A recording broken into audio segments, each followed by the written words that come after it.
Hi there, welcome back. We are going to be looking at lesson 4-4, parallel and perpendicular lines. We will be using point slope form and slope intercept form to write equations for parallel and perpendicular lines given certain pieces of information. Some information about parallel and perpendicular lines. You have the ability to take some notes in your booklet, so pause this video whenever you'd like. Parallel lines are two lines that never touch. Typically, they look very similar to railroad tracks. They can go in any direction and they will have the same distance apart. So something that looks like this is a parallel line. Coincidentally, when we're working with them algebraically, they also have the same slope. The y-intercepts will be different, but they will always have that m that is the same. Perpendicular lines are two lines that cross at a 90-degree angle. So this can look like a T, for example, like this, if you pretend that that is a straight line, or any sort of part in that, any sort of version. So these are perpendicular because this little part, each of those angles in the center crosses at 90 degrees. Their slopes will be opposite reciprocal. So what does that mean? So say, for example, I had the slope of this first line right here, the one with the star. And that slope was 2/3. Okay, the line that's parallel to it, the one with the red star, perpendicular to it, is going to have the opposite. So 2/3 is positive. So now, excuse me, now it will be negative. And the reciprocal is the flipped fraction, so 3/2. These 2/3 and 3/2 are perpendicular lines, the slopes of those. So the y-intercepts may not match and shouldn't match, but the slopes of the perpendicular lines will be opposite reciprocals. When you have whole numbers, so for example, if the slope of something is -3, the opposite reciprocal of that would be +3, and the reciprocal of 3 is 1/3. Because remember, all whole numbers have this little hidden 1 on the bottom of them.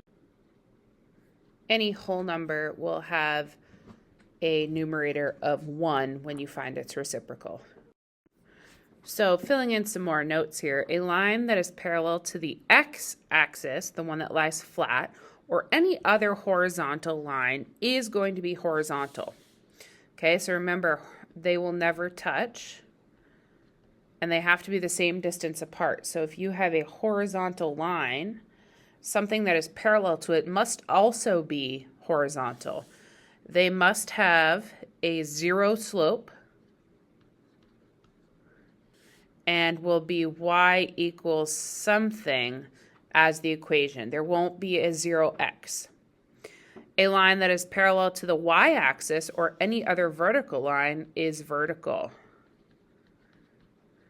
So if the original line goes straight up and down like this, that means that the other line next to it has to do the same thing.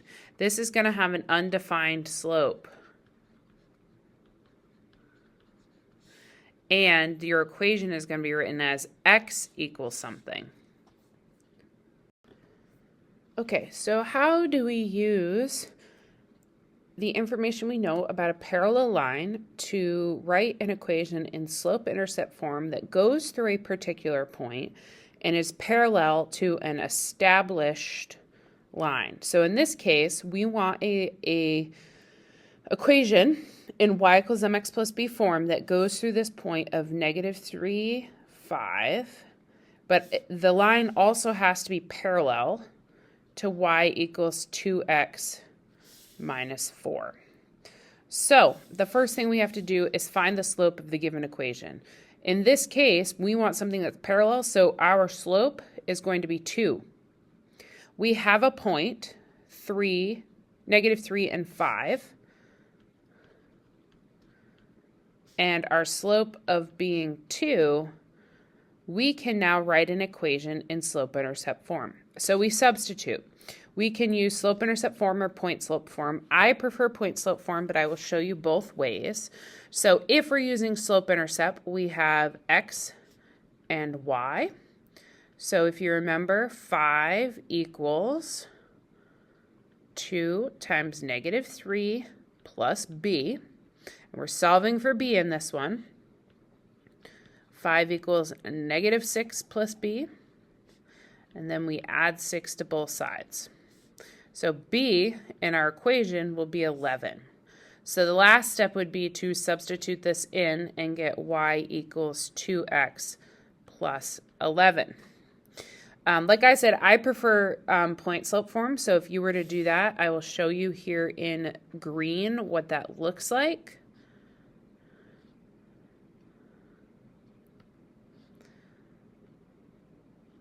Okay, so we're going to use y minus y1, which in this case is 5, equals our slope times x minus x1, which is negative 3. So the shortcut is to write plus 3. You could just write minus negative 3 and move on. Remember that we distribute the 2. Y minus 5 equals 2x plus 6. Then we isolate by adding 5 to both sides. And note, we get the same thing, y equals 2x plus 11. That's a good thing. That means that I have done something right here. So you can use either way to find this information.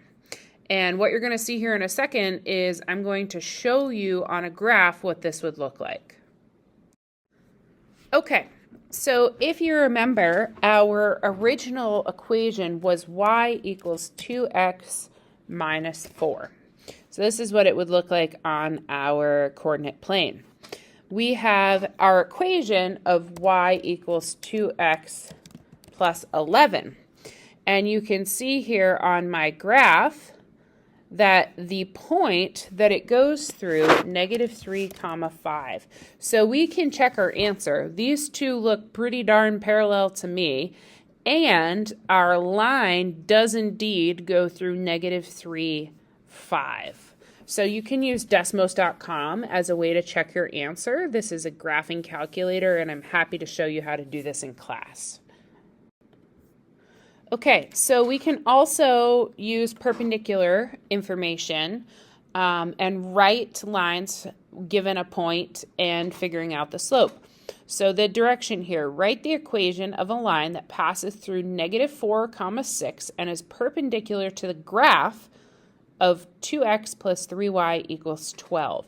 So a lot of key pieces of information in here that we need to keep out an eye for, and that is that they are looking for perpendicular slope.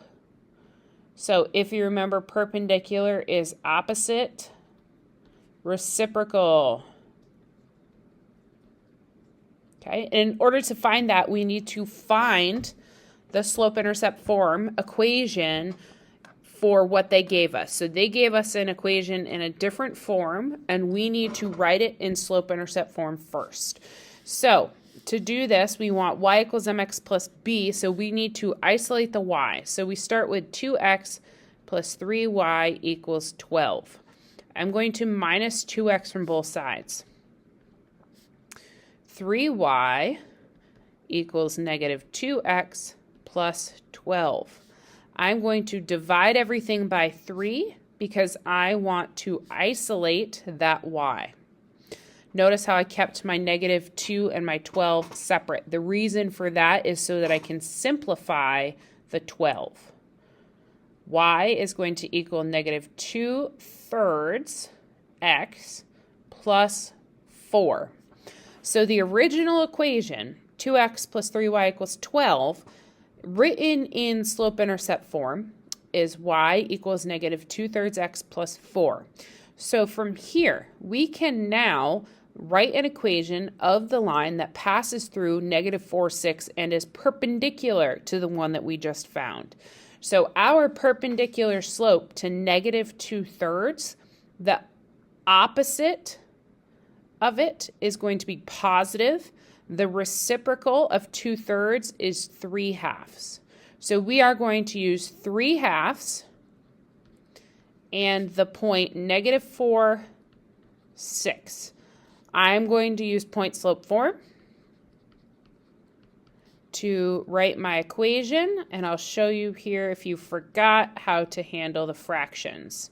Notice that I have simplified the 4. Instead of minus a -4, I left it as +4. So I'm going to distribute the 3/2 to both pieces. That's going to give me y minus 6 equals 3/2 x. And it's going to be plus 3 times 4 is 12, and the 2 would go on the bottom. So we would get y minus 6 equals 3/2 x, and if I do 12 divided by 2, I get 6. So my last step after distributing is to isolate the y. So I'm going to add 6 to both sides and get y equals 3/2 x plus 12. So on the next slide, you'll see what that looks like when we graph it and how the perpendicular lines match. And one neat thing with this is that you will be able to graph the original equation to see if it works. Okay, in this graph, we are going to type in our equation 2x plus 3y equals 12. And the good news is that it matches the equation we used, and you can tell because you can type it in. You would get y equals 3/2 x. And our equation that we decided was plus 12. So we want to see if this goes through -4, 6. And our point does fall on that line, so our equations are correct. We can also look at groups of lines and determine if they're parallel or perpendicular and their relationship to each other based on their slopes. The most important thing is to write them all in slope-intercept form first. So you want to make sure that it is something you can compare, and slope-intercept form helps us with that. So y equals -2x is good. It is done. It is written in slope-intercept form. We do need to convert to y equals x. So this one, we want to divide both sides by 2. And remember that there is that tricky, sneaky 1 that lives in front of the x. So this actually, x divided by 2, is the same thing as 1/2 x, or 1/2 times x. So our second equation that we are working with is y equals 1/2 x. And our third equation for y equals 2x plus 4. We need to isolate the y, so we're going to divide everything by 4 and simplify it. That's going to give me y equals 1/2 x plus 1. So as we are comparing these, we can see that the second y equals 1/2 x and third y equals 1/2 x plus 1, these two are parallel to each other. And those two happen to be perpendicular to the first one. So if you were to graph these on a coordinate plane, you would see that the 1/2 x and the 1/2 x plus 1 would never touch, but they would be perpendicular to y equals -2x.